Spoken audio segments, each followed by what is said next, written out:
here's a fine example of critters doing what they want to do instead of what the book says they should do. These four guys had tons of room in their enclosure when they were larvae to pupate in a place I thought would be appropriate, on the ceiling or the shoulders of their container, but no. They all four of them had to go and pupate right here on the single piece of milkweed. That's all right.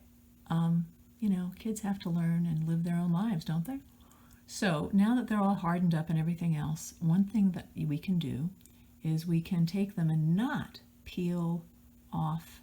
See that black cremaster and that little bit of silk it's hanging from?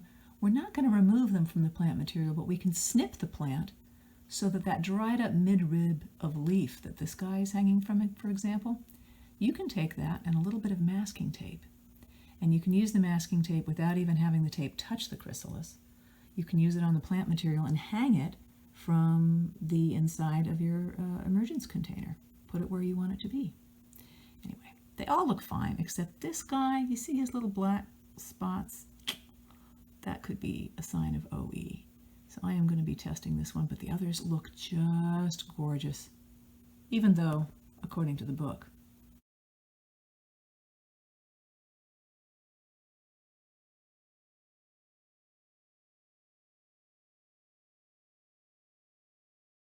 an unfortunate phrase in biology that you will hear sometimes, and it will always make me cringe, and even Chuck, good old Charles Darwin, he used it in a couple of editions of On the Origin of Species, but he figured out why it was problematic and he backed right off of that. And plus, friends had sort of advised him to use it for advertising. Anyway, that phrase is survival of the fittest, as if you have to be perfect. Well, here's a toddler cup that a few days ago was holding 2 floral tubes of milkweed in the bottom of an enclosure with some healthy-looking 5th instar caterpillars, and one of them got down in there, and although he had plenty of room, seemed to feel he didn't have quite enough energy to pupate properly, like everybody else, like the book says you're supposed to do. Move up, move out, find a sheltering overhang, spin your butt in there and hang your butt down from it. Well, no, he had to do it inside the cup. Now that his tissues have hardened up when they were soft, I let him be because they're very vulnerable then. If I tilt the cup, check it out, I could do this, right? And I could let him dangle there. And now his chrysalis won't be impacted by being up against a hard surface, which could deform him. But let's do a little math. I think the diameter of this cup is, I'm eyeballing it, 3 inches?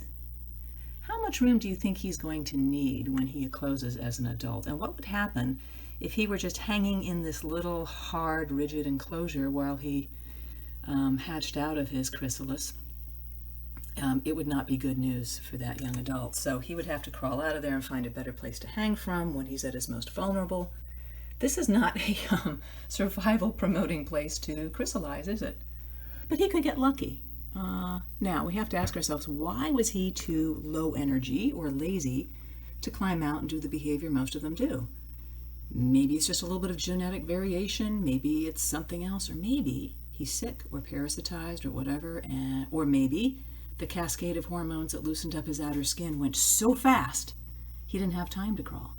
If that were an inherited trait, you can see why it's not the thing that would promote your survival and having lots of new baby butterflies named after you and carrying your genes. But you don't have to be the fittest and the best to survive. It's not what biology is about. Thank goodness for me, nearsighted with asthma.